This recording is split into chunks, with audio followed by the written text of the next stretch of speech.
truth, the whole truth, and nothing but the truth? No. Winner, 5 Golden Globe nominations. Jeez. Including Best Actor, Woody Harrelson, Best Actress, Courtney Love, and Best Picture of the Year. They hate you because you're a smut peddler, you're the worst man in America. All I'm guilty of is bad taste. The People versus Larry Flynt. You haven't a virgin, organized religion. A virgin?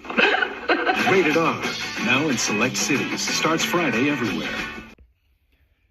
Hello and welcome back to Dave's Movie Diary. The People vs. Larry Flynt. What an experience this film is. I loved it when it first came out in 96. I was living in Sydney at the time. I was about 23 years old. And this movie ticked a lot of boxes for me. And I watched it a few times throughout the late 90s and haven't really seen it since. I just haven't. It hasn't been around. And then it recently showed up on Netflix of all places. And so I thought I'd check it out. And at the time, it felt really provocative and important, actually, when you watch the film and see what was being fought over through the courts. And this is one of those films where that's 30 years later now, so a lot's changed. And I'll discuss that throughout the pod. Who was Larry Flynt? That's probably the first question to address. What a character, like I said. Unlikely beginning, and the film starts in 1952 in rural Kentucky with little Larry and his little brother, making moonshine and selling it for like $2 a jug. Selling moonshine in rural Kentucky. Does it get more backwards sort of Americana than that? Anyway, then flash forward about 20-something years, 22 years, mid-70s, and Larry Flynt is running a strip club, again with his brother, and they're doing reasonably well. It dawns on Larry one day that he needs to advertise the club that he's running, and so he sends out some flyers, and this generates some interest, and then things snowball, and he realizes that he actually wants to publish a magazine. But not just any magazine, Hustler magazine. And Hustler magazine apparently was different to the mainstream porn mags at the time, most notably Playboy and Penthouse, in that a lot more was shown, a lot more flesh, a lot more subversive content, a lot of jokes at the expense of well-known figures, tongue-in-cheek, of course, but really very risque and daring for the times in the mid to late 70s. So yeah, Larry Flynt built an empire from almost nothing, and had a great old time doing it. Built up a collection of close colleagues and friends. This sort of bunch of like-minded souls that helped him publish, and they made a lot of money. Throughout this, he was continually championing free speech, but he was also what you'd call a professional provocateur. He loved poking the bear, and he defended his constitutional rights under the American Constitution to the hilt, while always acknowledging that he was what you see is what you get. He's a merchant of vulgarity. He, in all his court battles and his persona, he never shied away from the fact that he was a porn peddler, and he reveled in that, and pretty straight up guy. So anyway, what happens is that Hustler magazine makes a joke about Jerry Falwell, the noted evangelical figure in America at the time, and especially in Midwestern America. He was like the most revered public figure you could find.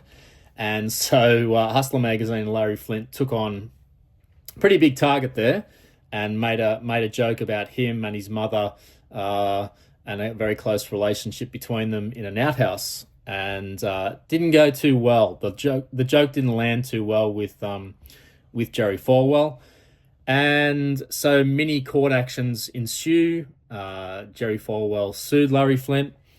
Larry Flynt took the approach that recent American politicians have taken when they get challenged, in that they challenge back and they countersue, and when you're attacked, you attack back. That's the general approach I'm talking about. Well, Larry Flynt takes that on, and by then he had been shot as well. They never found the guy that did it, and that meant that he got addicted to certain drugs for pain relief, and he went off the rails for a while, ended up in a mental institution. His wife also started taking a lot of the pain medication that Larry Flynt was on, and she suffered greatly for that. So there's many comical situations that happened in the courts while Larry Flynt was trying to defend himself. It's an incredible story, a true story. It's just it's amazing to me that it took that long to get onto screen. But anyway, it did, and it becomes an argument about free speech, which, as you know, is a very important concept for Americans. It's enshrined in their Constitution. I think it's the First Amendment, and it's something that drives a lot of political debate over there. All right, talking about the film and how it was made. It was made by a guy called Milos Forman. Now, Milos Forman comes from the previously named nation of Czechoslovakia, and this guy is a heavy hitter. He made some fantastic films. One of them is one of my favorite films of all time. That film is called One Flew Over the Cuckoo's Nest. I will undoubtedly be doing a podcast about that. It's one of the films that greatly influenced me from the mid-'80s onwards.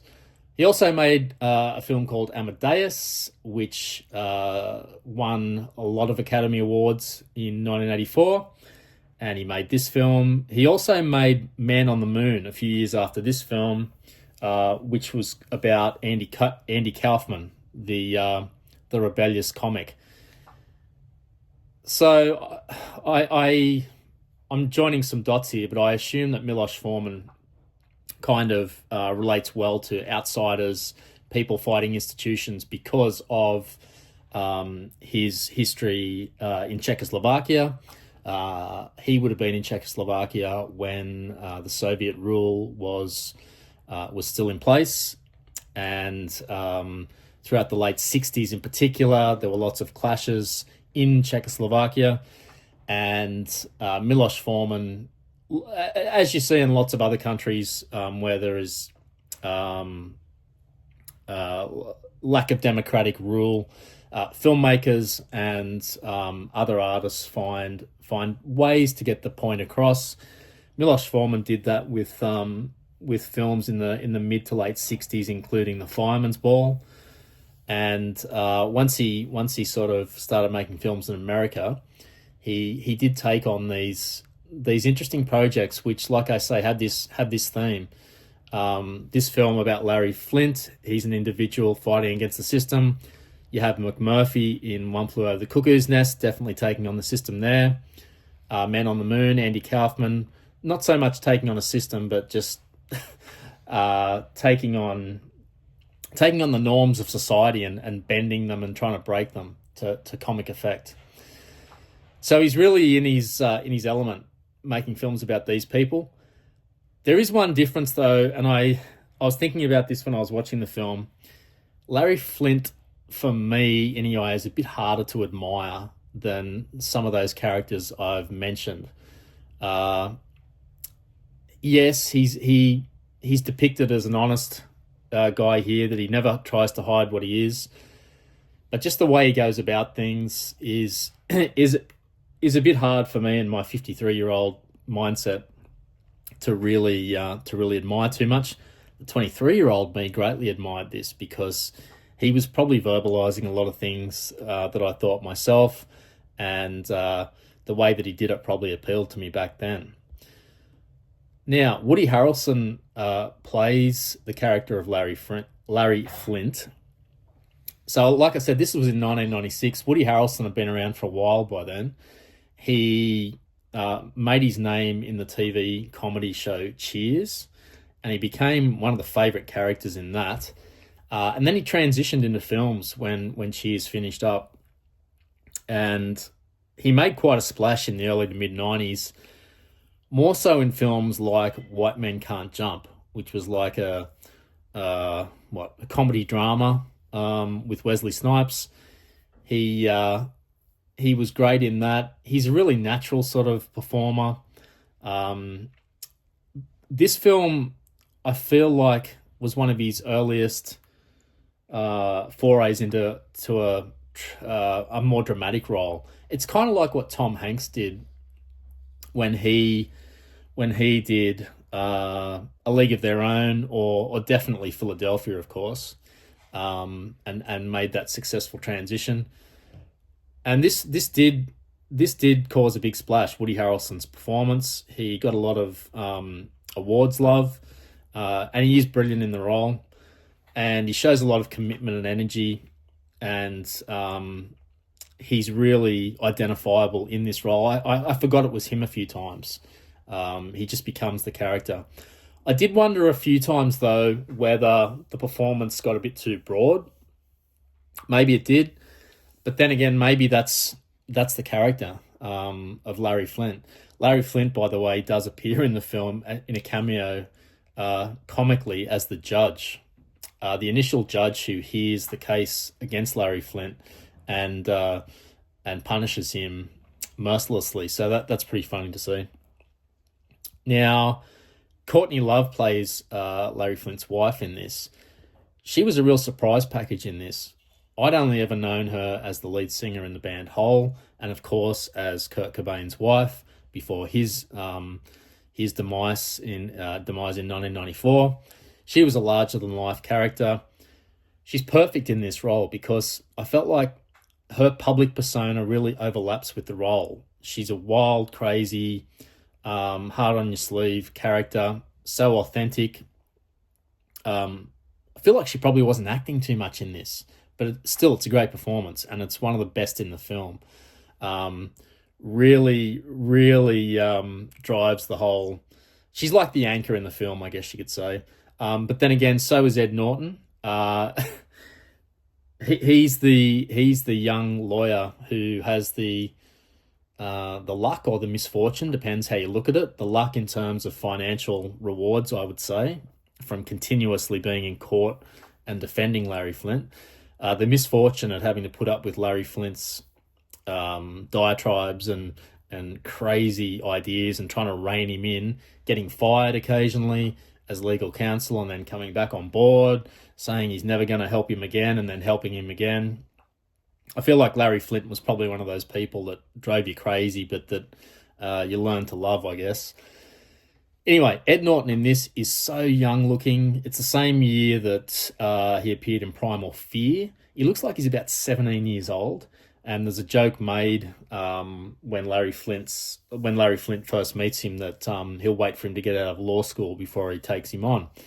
Ed Norton at the time did have that that young man look, really skinny, sort of boyish features. He hasn't really filled out yet, hair flopping across his forehead.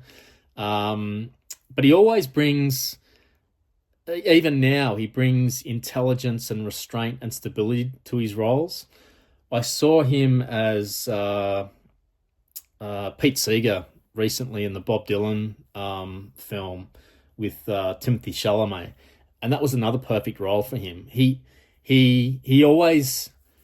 It's hard to believe Ed Norton in a dumb role or a guy with limited intelligence or education. He just has that look in his eye of a scholar. So he gives the usual balance and is a great foil for Woody Harrelson to play off. And this possibly... It was either this or Primal Fear the first time I ever saw Ed Norton. And I really became one of his biggest fans. And I thought he was going to go on and be like the next De Niro. And he kind of was for a while. But for some reason, he didn't reach the heights that most people thought he would. But look, I'll talk a lot more about Ed Norton in other pods, especially American History X when I get around to that one.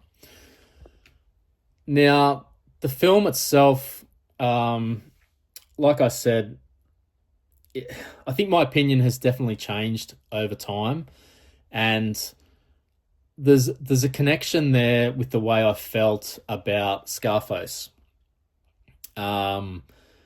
Scarface, I've always loved that film, and it shares a bit of the structure in this with Larry Flynt's character, in that it's the rise of an outsider against all the odds, gets a lot of success and wealth eventually, and doesn't know how to handle it. Excess comes in for totally different reasons with the Tony Montana character in Scarface, and ultimately it leads not to self-destruction in this case, like it does with Tony Montana, but definitely some challenging moments. The difference, though, I think for me, is in the characters. Tony Montana, for all the heinous crimes that he commits, and he's a far worse guy than Larry Flynt ever was, but he still retains that charisma. Part of that, of course, you can put down to Al Pacino, probably a big part of it, actually, and Brian De Palma's framing of the character and just the whole stylistic way that Scarface is done, and the other characters in it. Larry Flynt, because it's a true story, obviously we have to stick within reality for the most part. I did find him just becoming a bit exhausting eventually. Maybe it's because I'm a middle-aged guy now, but I found some of the court scenes towards the end just, oh, here we go again. Yeah, okay, he's doing and saying ridiculous things. The judge is trying to keep up with him and control him. Courtney Love's character is, zoned out again. It just seemed to go on a bit too much. Then again, I thought maybe that's the point. Maybe that's what Milos Forman is trying to get across here, that excess is the point. Not sure. Milos Forman's such an accomplished filmmaker. Who knows? Prepared to give him the benefit of the doubt, but I did think that it was going on for a bit too long, like I thought with Scarface. So maybe it's me. So you can already see what's changed for me. At 23, when I saw this film was so exciting. Oh, it's about a porn king, for one thing. And it's Woody Harrelson in a serious role. Oh my God, it's Courtney Love. What's she doing in here? Oh, it's Ed Norton, that amazing guy from Primal Fear. Probably if I saw Primal Fear first. It's about freedom, so they're rebelling against the system. Yeah, that sounds great to 23-year-old me. Now on the rewatch, and look, I definitely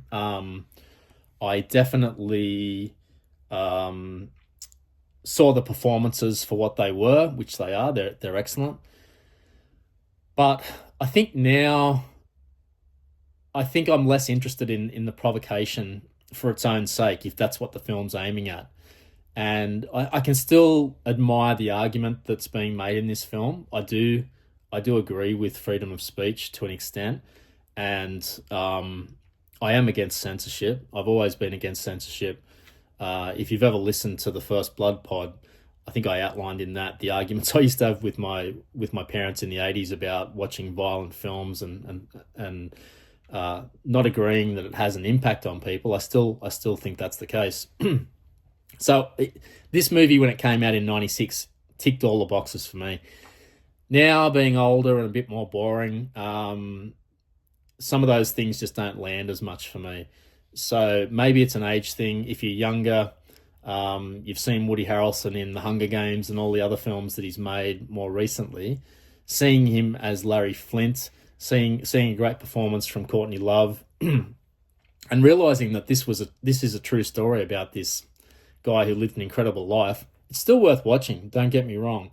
Lots of things work. I'm always a keen student of Milos Forman from back in the day with Cuckoo's Nest. Woody Harrelson's commitment to the role, as the same with Norton and Courtney Love. They put their body and souls into this. The courtroom material, especially the early scenes, are pretty good, pretty funny, and any film that talks about free speech and runs with that argument, I'm in. just, yeah, if it was a bit shorter, trim some of the scenes that seem to go on and on in the courts, maybe that would help. Still an interesting film, just not as powerful for me, not as resonant. So I think it is an important film about an important idea. And 30 years ago, the distinction barely existed for me in separating the principle from the man. So, yeah, worth revisiting, particularly if you've seen it ages ago. See what you think. If you haven't, worth checking out. Like I said, it's on Netflix here in Australia at the moment. And, yeah, hopefully it resonates with you. Anyway, that's The People versus Larry Flynt. Enjoy and see you next time.